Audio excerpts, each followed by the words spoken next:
Olá, minha gente. Começa agora o seu Foz Notícias com os principais assuntos do estado. Vamos conferir na edição de hoje. A Polícia Federal, numa operação nesta manhã, prendeu o atual prefeito e o ex-prefeito de Pedro Canário. Comerciantes de Cachoeiro de Itapemirim estão assustados com o aumento de furtos no bairro Guandu.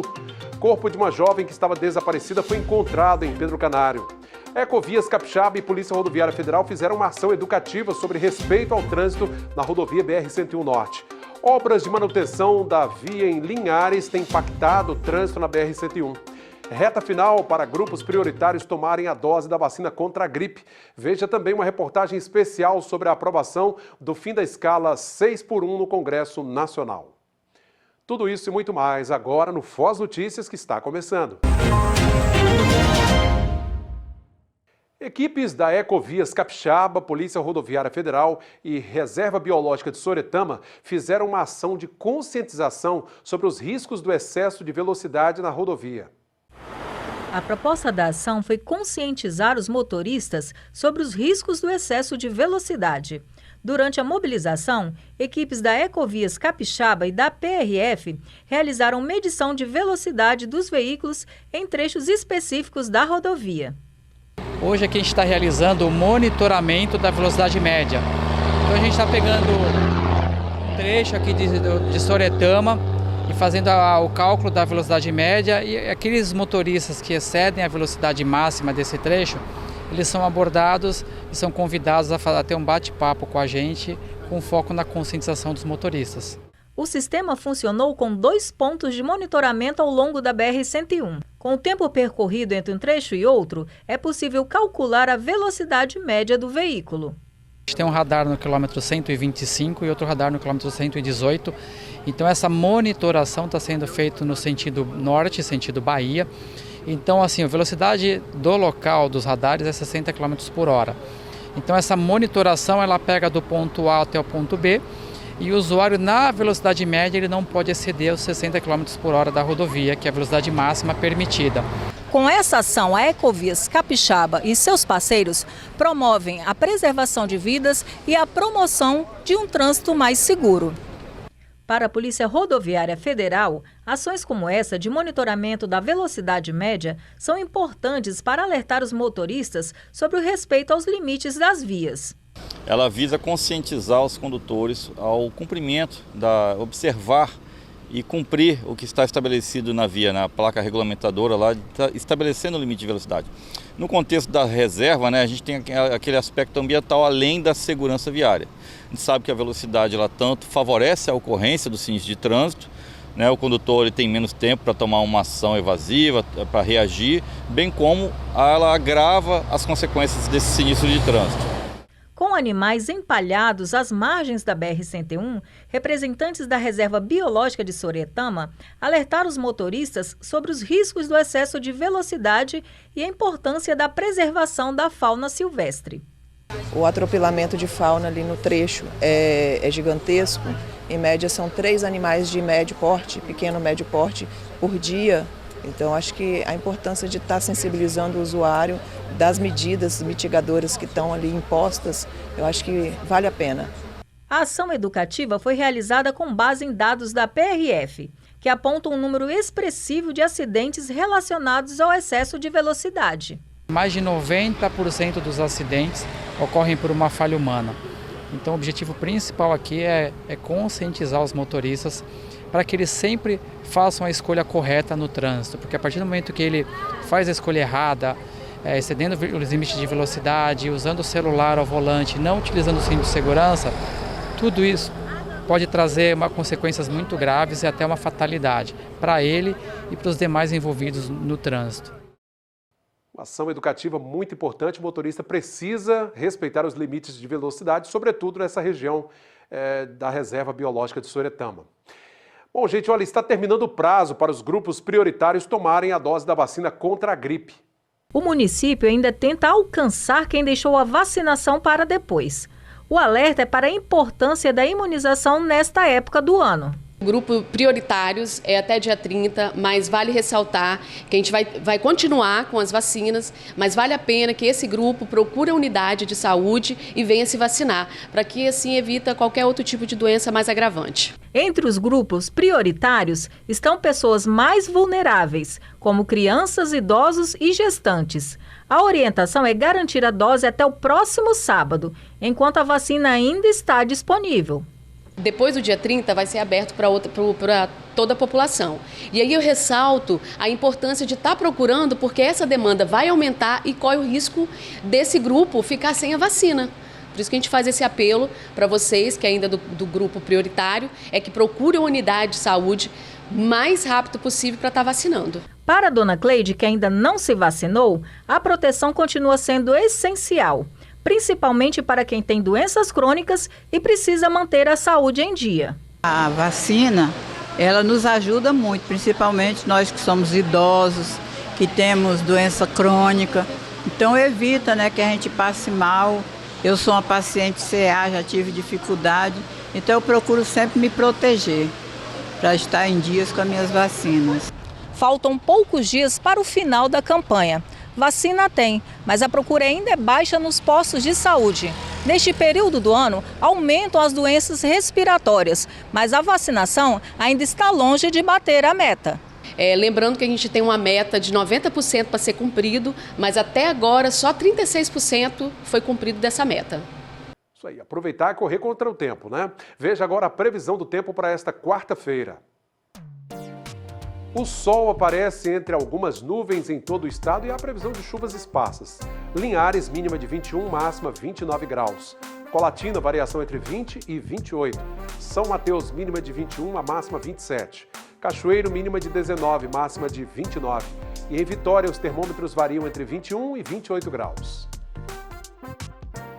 A seguir, motoristas precisam ficar atentos em trecho urbano da BR-101 em Linhares por conta de obras da Ecovias Capixaba, sobretudo à noite. Veja também uma reportagem especial sobre a PEC do fim da escala 6x1 aprovada no Congresso. Voltamos já.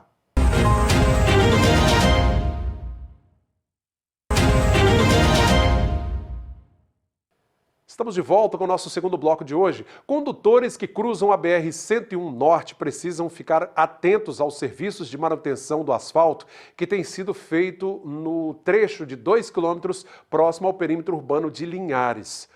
Homens e máquinas ocupam uma parte da pista e o fluxo tem sido feito no sistema pare-siga. E não só durante o dia, né? À noite a situação fica perigosa e requer mais atenção. Tem equipes trabalhando no local, entre os quilômetros 150 e 152. A previsão da Ecovias Capixaba é de que os trabalhos, as intervenções, sejam concluídas ainda nesta semana. A Câmara dos Deputados aprovou a PEC da redução da jornada de trabalho de forma gradual dos atuais 44 para 40 horas semanais. O texto prevê a redução da jornada de trabalho de 44 para 40 horas semanais, com 2 dias de descanso e sem perdas salariais. E um desses dias de repouso remunerado deve ser preferencialmente no domingo.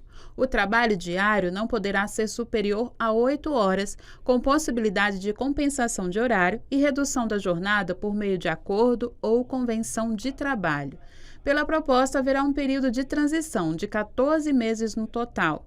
A medida entrará em vigor 60 dias após a promulgação da emenda constitucional, quando a jornada passará de 44 para 42 horas semanais.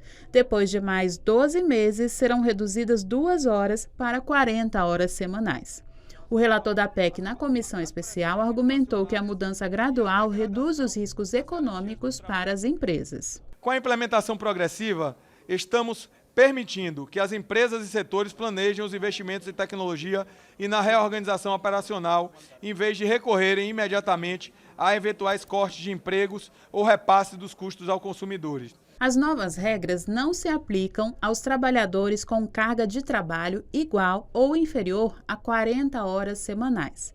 E ficou acordado que uma lei vai definir as regras sobre a jornada e descanso para os trabalhadores em regimes diferenciados, a exemplo daqueles com jornada de 6 horas em turnos ininterruptos de revezamento. Outra decisão é que lei complementar poderá estabelecer medidas transitórias para os microempreendedores individuais, as microempresas e as empresas de pequeno porte. O texto propõe ainda que a redução da jornada diária não se aplicará aos empregados privados com nível superior e remuneração mensal a partir de 2,5 vezes o limite máximo dos benefícios do INSS, atualmente em R$ 8.475,55.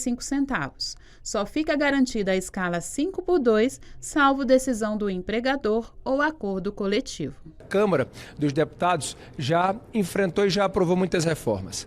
Nunca se fez uma reforma que levasse em consideração a melhoria da qualidade de vida das pessoas. É a primeira vez que nós estamos fazendo isso. E agora a gente vai conferir como o Mercado Agro encerrou o dia de hoje.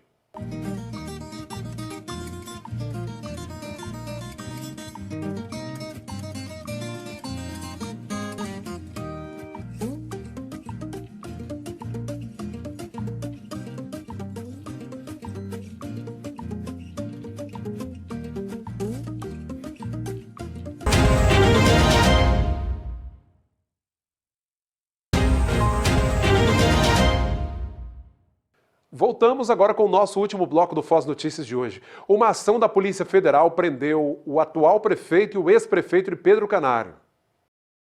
A Polícia Federal deflagrou na manhã desta terça-feira a Operação Eco da Fraude 2 e resultou na prisão do prefeito de Pedro Canário, Cleilson Rezende, do PSB, e do ex-prefeito do município, Bruno Araújo, do PDT. A ação também cumpriu 11 mandados de busca e apreensão, além de medidas cautelares investigativas e patrimoniais autorizadas pelo Tribunal de Justiça do Espírito Santo. Segundo a Polícia Federal, a operação é resultado de um inquérito que investiga a atuação de uma organização criminosa suspeita de envolvimento em crimes de corrupção, fraude em licitações, peculato, desvio e lavagem de dinheiro relacionados à realização do 34º Forró da Tábua Lascada, tradicional evento realizado no município. As investigações apontam indícios de um esquema estruturado envolvendo agentes públicos e empresários, caracterizado pela manipulação de processos licitatórios, superfaturamento de contratos públicos e pagamento de vantagens indevidas. De acordo com a Polícia Federal, os recursos obtidos de forma ilícita teriam sido posteriormente ocultados por meio de mecanismos de lavagem de dinheiro.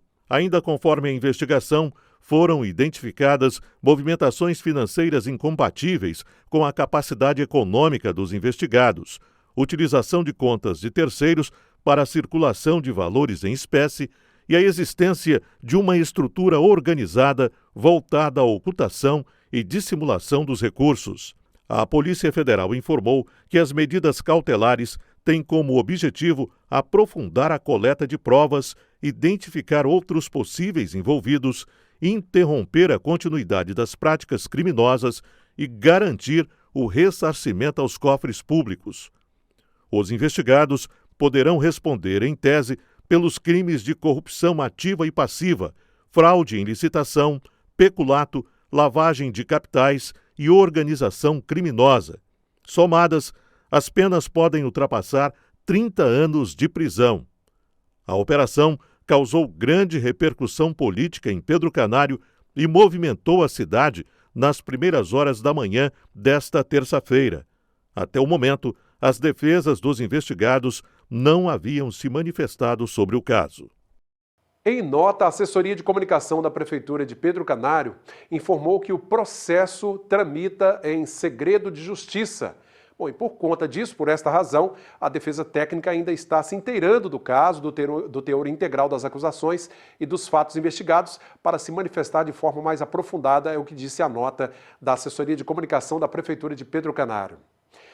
E um corpo encontrado em área de mata, também em Pedro Canário, extremo norte do Espírito Santo, foi identificado como de uma jovem que estava desaparecida.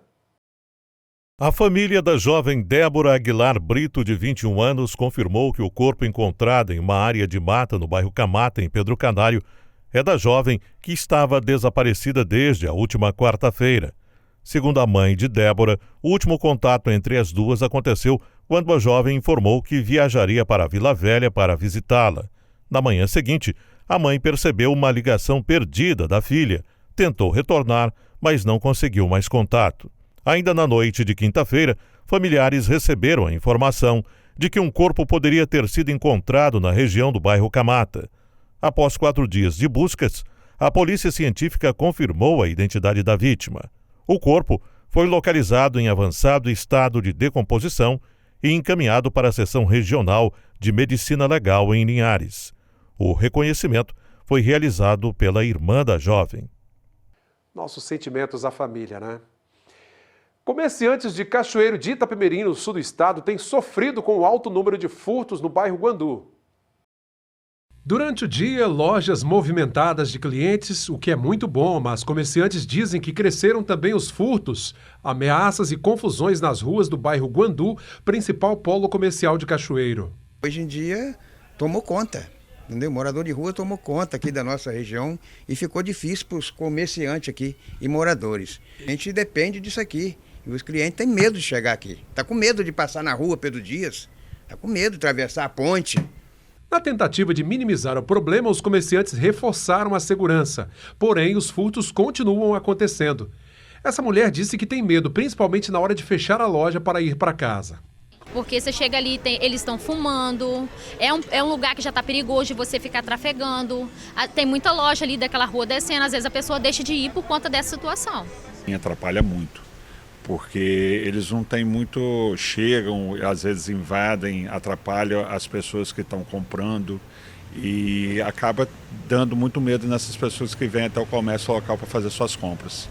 Nossa reportagem esteve nos locais de maior aglomeração de pessoas em situação de rua e usuários de drogas. A informação é de que, no entanto, nas primeiras horas do dia é difícil encontrá-los, pois ficam acordados a noite inteira.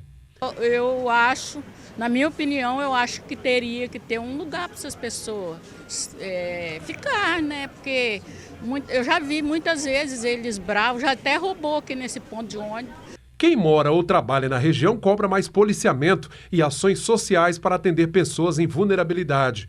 Procuramos a Secretaria de Segurança do município. A Guarda Civil Municipal, junto com a Polícia Militar, tem feito ali um policiamento ostensivo, presente durante as 24 horas, e a gente faz abordagens, a gente busca evitar o crime, mas é uma situação complicada para a segurança pública. Por quê? Porque o cidadão, mesmo que ele esteja em situação de rua, ele tem os direitos dele de cidadão e devem ser preservados.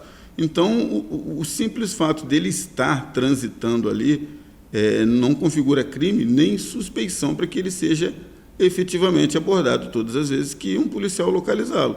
É uma questão de saúde pública, é uma questão de ação social. Nós temos uma DPF que foi editada pelo Supremo Tribunal Federal, em que diz que o cidadão ele tem o direito de permanecer ali, existe a proibição de remoção forçada dele para abrigo. Então, nós estamos aí travando essa luta, tentando levar a segurança ao cidadão, ao comerciante, mas também temos que fazer isso de forma legal, nós não podemos infringir a lei. Segundo o secretário de Segurança, diminuiu-se comparado ao mesmo período do ano passado, mas já os furtos tiveram sim pequeno aumento e que os agentes estão 24 horas fazendo a ronda na região, mas que os furtos, mesmo que pequenos, precisam ser registrados pelas vítimas para que as devidas providências sejam tomadas. O furto, o que é o furto? O furto é quando ele ocorre a subtração do bem sem que a vítima perceba. Então, nós não temos como nominar quem foi o autor daquele furto.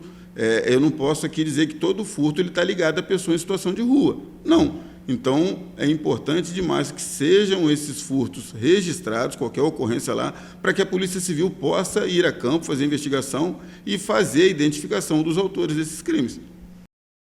Segurança muito grande.